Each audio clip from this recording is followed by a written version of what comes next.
Ses collègues l'ont surnommé le couteau suisse. Alexandre Tamé aime trouver des solutions, aussi bien dans son métier d'informaticien télécom Je t'appelle, on a 2 dossiers qui sont arrivés par rapport à du génie civil. que pour du son côté du activité Village. bénévole de secouriste. Est-ce que tu les as vus passer ou pas encore? Habituellement, j'ai un bureau au sein des bâtiments d'Orange. Et là, c'est vrai que pendant la crise sanitaire, je suis le matin en télétravail et l'après-midi sur le terrain. C'est son activité de bénévole qui a été la plus bouleversée par le coronavirus. Alexandre Tamé est l'un des fondateurs de l'UMPS 90, une association de sécurité civile. En temps normal, les bénévoles assurent les interventions sanitaires lors d'événements ou de manifestations. La Covid-19 a fait émerger de nouveaux besoins. Cette association vient collecter les pièces chez les Lors du premier particuliers comme confinement, Mathieu. nous les avions Ensuite, rencontrés lors de direction l'une le de leurs territoire actions de solidaires. Belfort.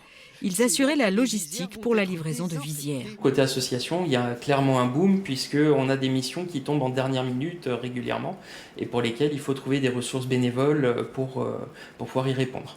Il y a beaucoup d'imprévus dans vos journées?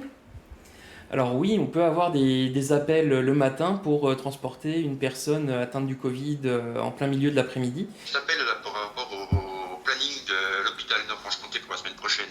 Ouais, Il faut qu'on gère le planning par rapport aux bénévoles, parce qu'ils ont tous repris le boulot et que ça devient un peu compliqué là. ok, mais écoute, pas de souci, je vais leur envoyer un SMS de suite pour qu'ils remplissent le planning. Sur le temps de sa pause déjeuner, Alexandre Tamé enfile sa tenue de bénévole. Il a prévu de passer à l'hôpital Nord-Franche-Comté.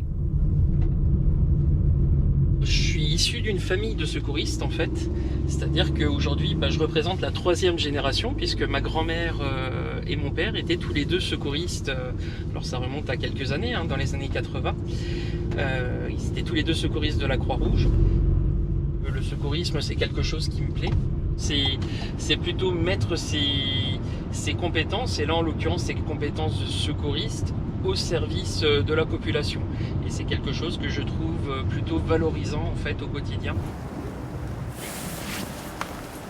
Depuis le printemps dernier, les bénévoles renforcent le service des brancardiers.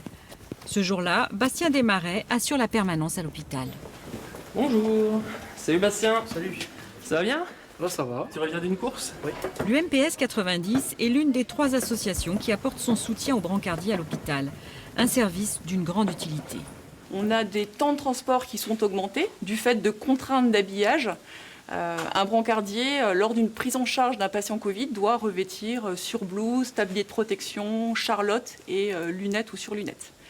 Et enfin, on a des brancardiers qui sont régulièrement confinés, donc absents parce qu'ils ont le Covid en fait. Prendre soin des autres, cela ne s'improvise pas. Avant d'aller sur le terrain, les bénévoles suivent des formations de secouristes. On est bénévole parce que on aime faire ce qu'on fait au quotidien au sein de l'association, mais on aime aussi nos métiers à côté. Donc c'est quelque chose qui vient en plus. Certains font du vélo, d'autres font de la poterie. Nous, on est secouristes. Direction l'Alsace. Alexandre Tamé reprend son travail. Il vient contrôler un chantier d'installation de la fibre. C'est tes habilitations, ton habilitation électrique, ok. Ses compétences de secouriste lui sont aussi utiles dans son métier.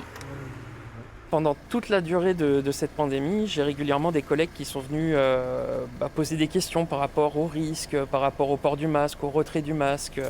Donc l'un et l'autre, la partie professionnelle et la partie associative, se rejoignent dans ce cadre-là.